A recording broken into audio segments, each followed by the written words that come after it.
Itinuligsa ni Baguio City Mayor Benjamin Magalong si Saldico sa pagsasabi na ang kanyang pagbibitiw bilang kinatawan ng Ako Bicol Party List ay isang pagsasakripisyo para sa kanya. Kasabay nito, binanggit din ni Mayor Magalong ang dahilan ng kanyang pagbibitiw sa Independent Commission for Infrastructure o ICI.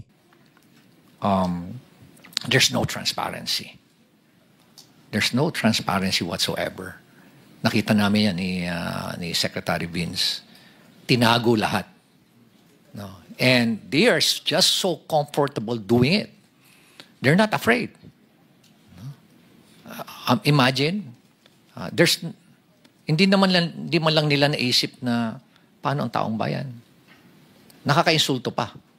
At ito nga, lately nga, sinabi pa na yung involved na congressman dyan, si Saldico, he did not abandon it. It was a sacrifice. My God! Nagdakaw ka ng bayan, kasi sasabihin mo, it was a sacrifice on your part. And it's not an abandonment.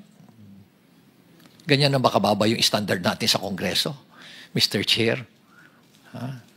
Ganyan na ba tayo kawalang hiya ngayon? Manhid, di ba?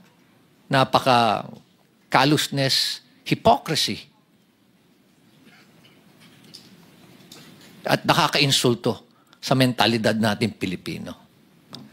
Si Saldico ang isa sa mga itinuturong pinakamalaking nakakuha ng kickbacks mula sa mga anomalyang flood control projects sa iba't ibang lugar sa bansa. Si Saldico ang chairman ng Committee on Appropriation noong 19th Congress sa mababang kapulungan ng Kongreso at isa sa mga miyembro ng Small Committee na pinaniniwalaang nagsingit ng bilyong pisong halaga sa pambansang budget ng Pilipinas na ginamit umano sa maanomalyang flood control projects.